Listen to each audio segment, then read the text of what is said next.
Mr. Nimesh Chinoy. He has been in the field of application-oriented solutions since 2003, having 4 years of experience in R&D and 13 years in sales and marketing. He has worked together on developing induction heating applications for welding for preheat and post-heat. He started manufacturing Indian welding inverters under the brand name of SigmaWeld since 2007. Mr. Nimesh will speak on applications of induction heating for pre-weld and post-weld heat treatment in various industries. So delegates, let's welcome Mr. Nimesh Chinoy. Good afternoon, everyone, and let's dig into the applications for induction heating. A brief introduction about the company and myself. I represent Electronic Devices Worldwide Private Limited. We are into manufacturing of welding equipments, induction heaters and induction sealers, and various automation solutions. We've been around since the last 48 years, and we're largely an Indian company with exports to more than 90 countries.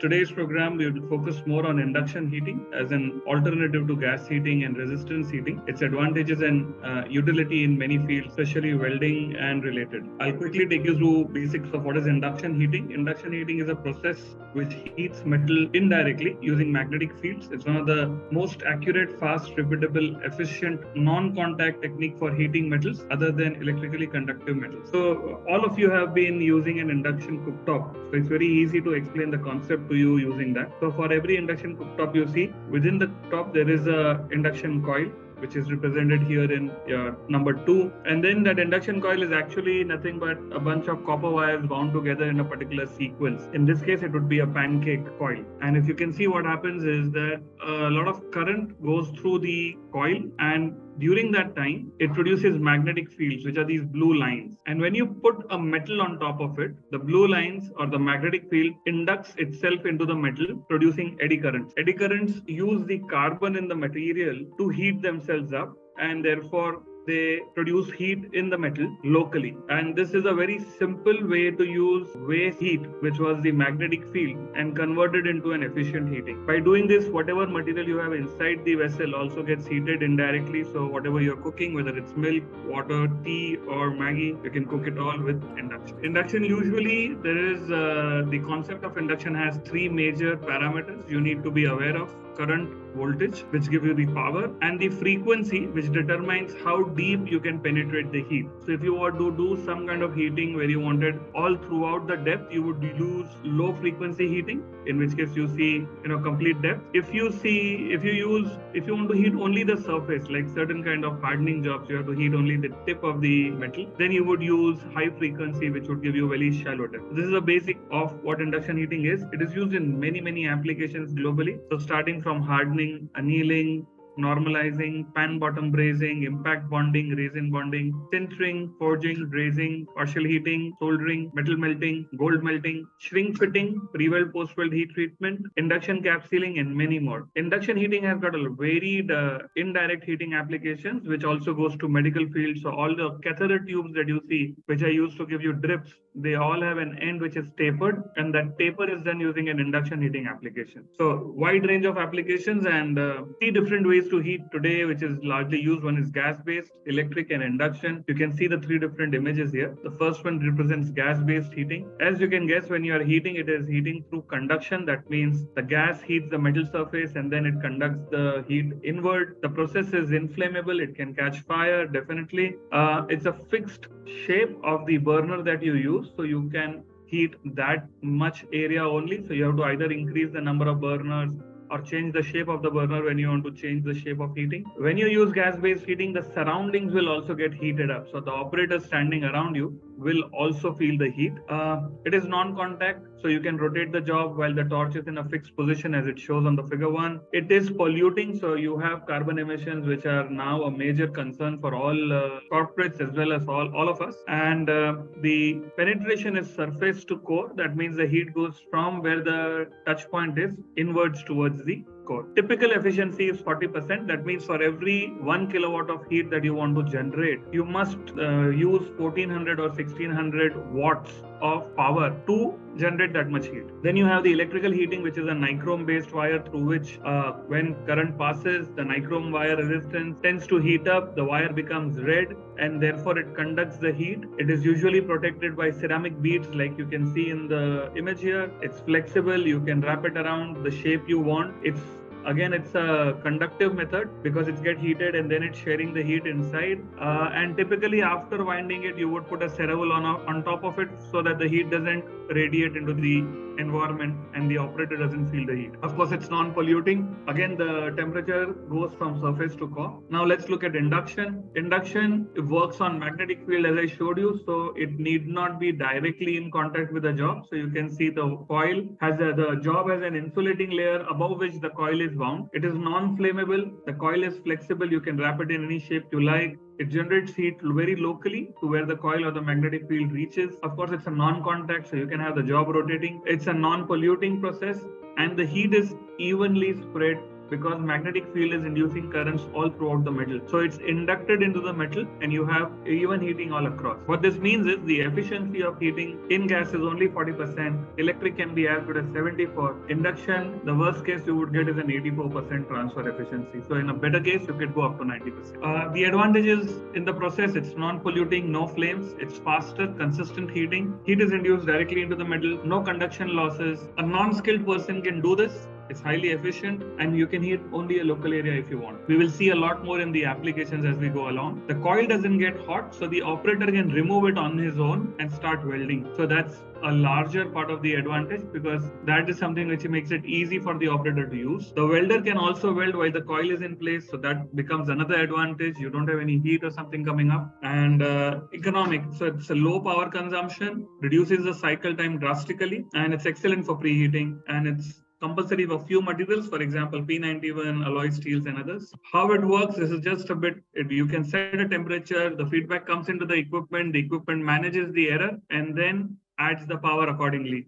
So as the power goes through the coil, the job gets heated and you have a sensor to give feedback. We use a inverter control loop for phase locking. So you have a very fine control over the temperature profile and you can control 1 degree as well. You can go as low as 10 degrees per hour and you can go as high as 120 degrees per hour depending on what you want to do. A typical temperature profile for pre-weld is you heat up to 250 degrees without any ramp. You can go as fast as you can. Hold it there. Once your welding is complete, you allow it to cool down, do your radiographic tests and things like that. And then again, it goes to the post-heat cycle where you can heat up to 80 to 120 degrees per hour depending on the thickness. Once you achieve 760 or Curie point, then you have to hold it there for 2 to 4 hours and then you have a controlled cooling up to 400 degrees and then you let it go. Now this is typical cycle showing a preheating. The lines are different thermocouples on the inside and outside.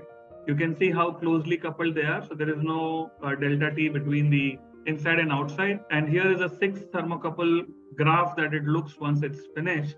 And you can see they are so closely together that the temperature control is very fine. There are different modes: preheating, manual heating, interpass monitoring, post-weld heat treatment, hydrogen bakeout, and you can even customize your own site. Let's look at a few of the examples. Now, if you're doing heavy wall pressure vessels or boilers, here is a header made out of P91 material, which needs to be heated on the edges before it's welded. You need to also do post-heating, then PWHT and bakeout. These are the typical setups. You will first wind it up, preheat to 200 degrees. You can see the welder welding while the coil is in place. And then you would end up doing SAW, where the job would rotate and the head would remain fixed to finish the job. In this entire period, the coil doesn't move. The operator is very comfortable. You can see he's very close to the job while the heating is also happening and no disturbance to them. If you compare with natural gas, here is one example where a 50 thick pipe was to be preheated from the center and the welding was happening from the inside. So they were heating the torch from outside, taking it up to 200 degrees and then start welding on the ID. They used to take typically 20 minutes to achieve the temperature and they were measuring the temperature on the surface only. Here we were able to heat from the ID, thereby ensuring the temperature when you measure on the surface, the ID is surely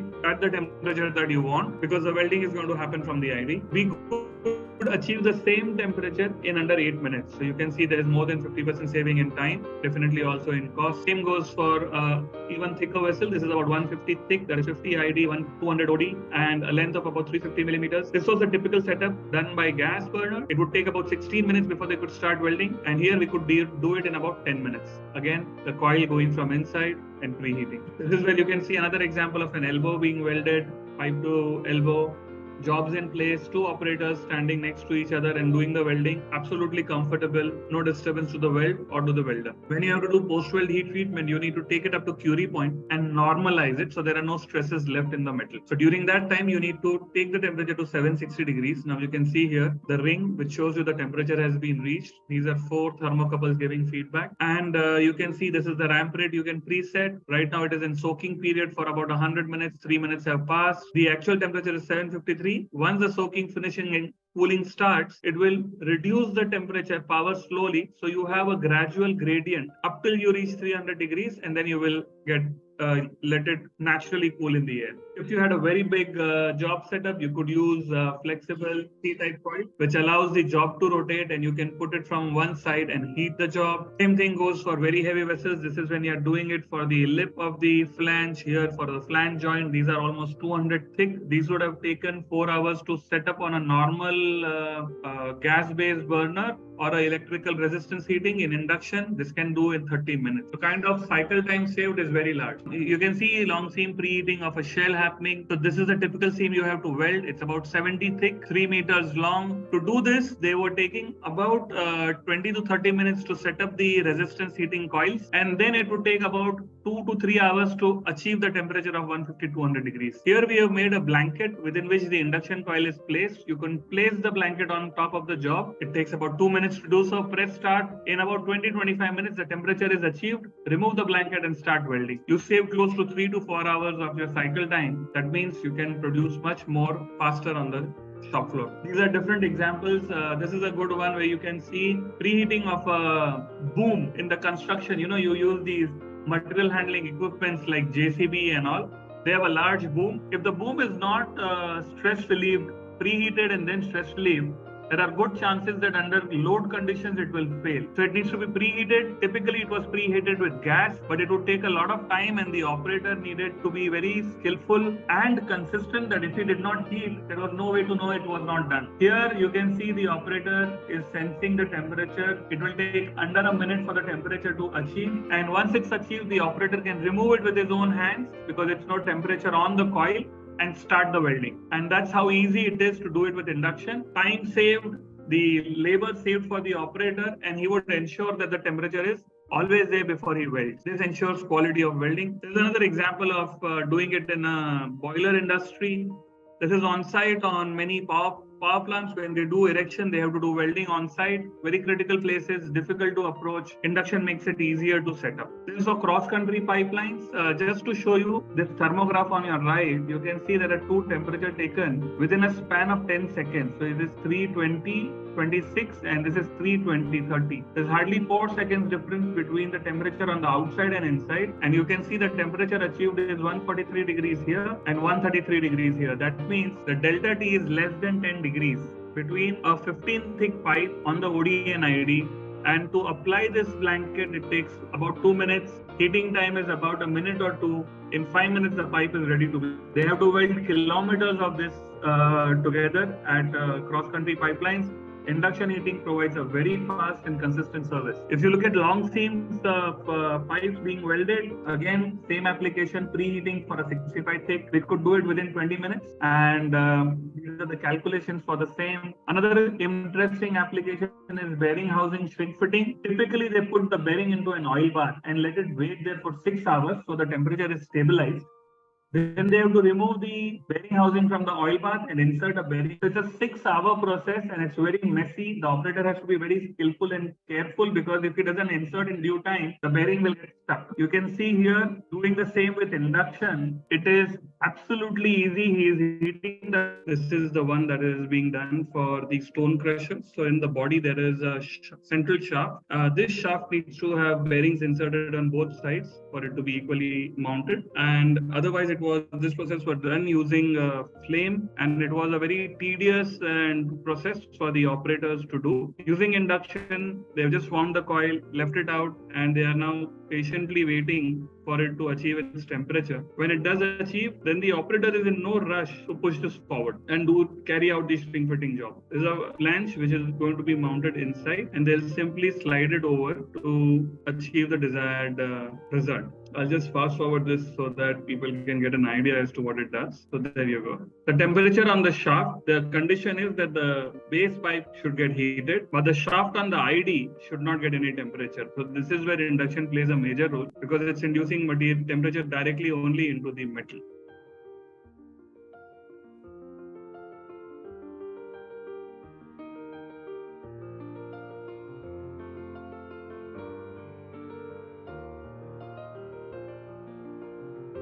So this is the shrink fitting process where they inserted a housing into the already preheated shaft. And this is another application of, so most of these construction equipments have a lot of welding and which leads to distortion. At the end of distortion, you need to straighten the job back to its normal position. So there is a process called heat straightening, which at the moment is used with flames. Now induction helps you do that same thing, but with a lot more safety and ease to the operator. So here you can see they have to heat it in this V pattern to straighten the job, and with induction they just have to move it over the line and the temperature is being achieved. So it's a very, very simple and easy process. It's quick heating, increased productivity, surrounding area doesn't get heated, coil is easy and safe to handle, no fire flame due to induction heating, so it's a non-contact process. Safety and reliability of the process is very high, very repeatable. So once it's done, you can, once the trials are finalized, you can give the coil a particular shape like we saw in the case of shrink fitting, and then you can use it over and over with a lot more convenience. Thank you so much.